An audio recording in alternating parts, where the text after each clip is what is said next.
Hello दोस्तों, thrill point में आपका स्वागत है। 3 साल तक एक सोफे पर मुर्दा बैठी रही इंसानी रिश्तों को झकझोर देने वाली कहानी। एक लड़की जिसकी उम्र 35-36 साल, नाम जोयस कॉलविसन था। पिता का नाम लॉरेंस था। लॉरेंस कारपेंटर का काम करते थे। लॉरेंस की पत्नी भारतीय मूल की थी। जोयस 5 बहनों में सबसे छोटी थी।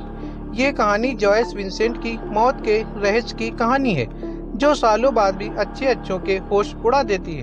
38 साल की जॉयस की लाश उसके फ्लैट से मिली थी। आखिर कैसे एक लाश 3 साल तक एक सोफे पर बैठी रही? इससे पहले अगर आपको ये सच्ची कहानी पसंद आए तो वीडियो को लाइक करें और चैनल पर नए हैं तो सब्सक्राइब कर दीजिए।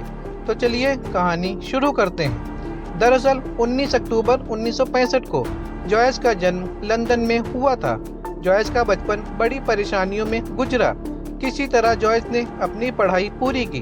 कॉलेज की पढ़ाई पूरी करने के बाद जॉयस को अच्छी नौकरी मिल गई। उसने अकाउंटेंसी की पढ़ाई की थी, लिहाजा सैलरी भी अच्छी मिल रही थी। जॉयस की कोई भी आदत खराब नहीं थी। वह कभी ना ड्रग्स लेती और ना ही किसी बुरे कामों में शामिल थी। जॉयस की पहचान एक अच्छी लड़की के तौर पर होती थी।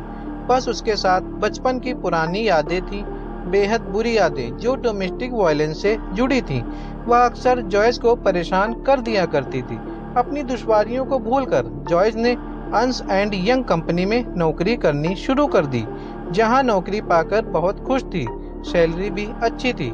सन 2001 में जॉयस ने इस कंपनी से इस्तीफा दे दिया और उसने दफ्तर में बताया कि उसे नौकरी नहीं करनी, वो अपने दोस्तों के साथ कहीं बाहर जाना चाहती है।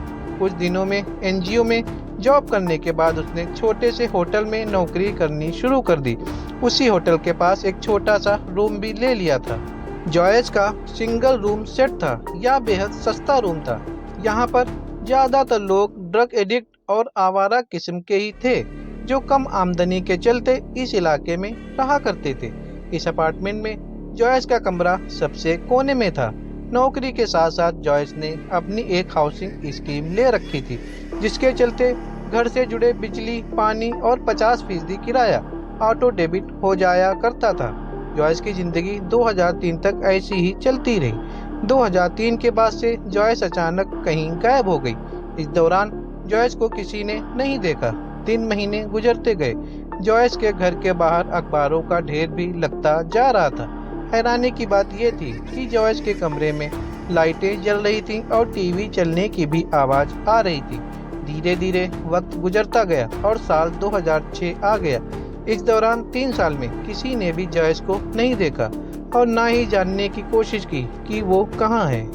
चूंकि 3 साल से जॉयस का 50% किराया और बिजली का बिल जा रहा था, लिहाजा मकान मालिक भी इत्मीनान में था।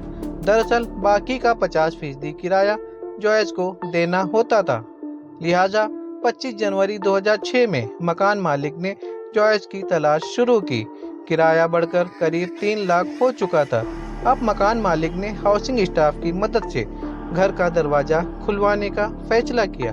मकान मालिक के जरिए हाउसिंग स्टाफ के पास मास्टर चाबी मौजूद थी और फिर दरवाजा खोला गया। दरवाजा खुलते ही सबके पैर कांप गए। दरवाजे के बिल्कुल सामने सोफे पर एक इंसानी कंकाल बैठा हुआ था। कमरा बदबू और घुटन से भरा हुआ था। टीवी भी चल रहा था। सोफे पर कई सारे क्रिसमस गिफ्ट्स और एक शॉपिंग बैग भी पड़ा था। जॉयस के फ्लैट में खिड़की से रोशनी भी कम आ रही थी, जिसके बाद हाउसिंग स्टाफ ने पुलिस को फोन किया। जांच के दौरान इसी घर से पुलिस को मेडिकल डॉक्यूमेंट्स मिलते हैं, जिसके बाद लाश का पोस्टमार्टम किया जाता है तो खुलासा होता है कि ये कंकाल किसी और का नहीं बल्कि जॉयस का है और जॉयस की मौत दिसंबर 2003 में हो चुकी थी।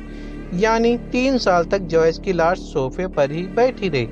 लगातार 3 साल तक टीवी भी चलता रहा और लाइट जलती रही, लेकिन किसी पड़ोसी ने कोई भी सुध नहीं ली। मीडिया में ये दर्दनाक खबर आने के बाद ब्रिटेन में एक बहस छिड़ी कि समाज किस दिशा में जा रहा है, जहां किसी को भी किसी की जिंदगी और मौत से कोई भी सरोकार नहीं है। हैरानी की बात यह है कि इस 3 साल के बीच जॉयस के घर वालों ने उसे कई चिट्ठियां भी लिखी, लेकिन उसे पढ़ने वाली तो इस दुनिया से जा चुकी थी। बताया जाता है कि जिस समय जॉयस की मौत हुई तब वह एक शख्स को डेट कर रही थी। पुलिस ने प्रेमी की तलाश की, लेकिन काफ़ी मशक्क़त के बाद भी वह नहीं मिला। जॉयस की मौत का सटीक कारण ढूंढना पुलिस और डॉक्टर के लिए भी एक चुनौती था। बहरहाल, जॉयस की मौत की गुत्थी आज भी कयासों और सवालों से घिरी हुई और अनसुलझी है। जॉयस की इस रहस्यमय मौत से प्रेरित होकर हॉलीवुड में ड्रीम्स ऑफ लाइफ नाम की एक फिल्म भी बनी हुई है। Thank you.